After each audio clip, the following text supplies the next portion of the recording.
a gente realmente tem um problema.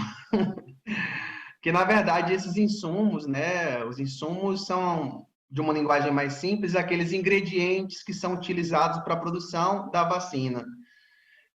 Na verdade, a gente está com um problema, na verdade, vou citar o exemplo da Fiocruz, os insumos para produção, muitos dos insumos para produção, eles vêm da China, por exemplo, e no caso a Índia é o nosso outro contato, nosso outro link, né? E a gente está com uma barreira, né? Na verdade, segundo o que eu li hoje, a Fiocruz até ela já aumentou essa produção no Brasil e distribuição por causa de um certo atraso na vinda desses insumos farmacêuticos ativos, desses insumos que são utilizados para produzir a vacina.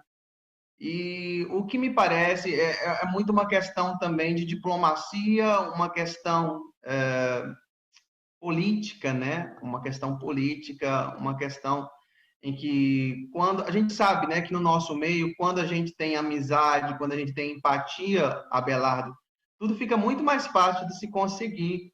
E nesse meio político também não é diferente.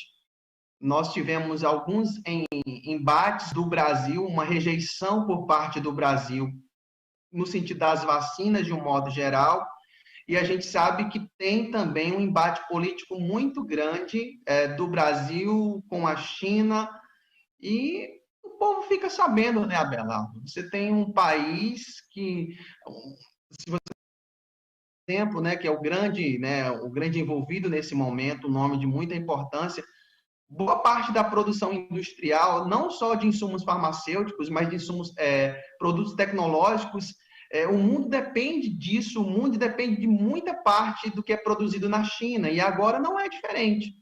Então, quando você não tem uma relação boa com um país como esse, as coisas ficam um pouco dificultadas. Não basta, não precisa ir muito longe para a gente saber que quando você tem uma boa relação com uma pessoa ou com uma instituição, fica muito mais fácil de você conseguir as coisas. Por outro lado, quando você tem uma relação difícil, fica mais difícil. E esse é um pouco do que o Brasil está colhendo, pelo modo como ele trata os outros países. Aqui não quero falar de uma forma viés política, mas de uma realidade. Às vezes, quantas vezes a gente não ouviu termos xenofóbicos como produto da China, vacina da China, vírus da China, e tudo isso tem uma repercussão. A gente está pagando um pouco por isso, por essa relação não muito boa que a gente teve com a China, com os países que são fundamentais para o fornecimento desses insumos.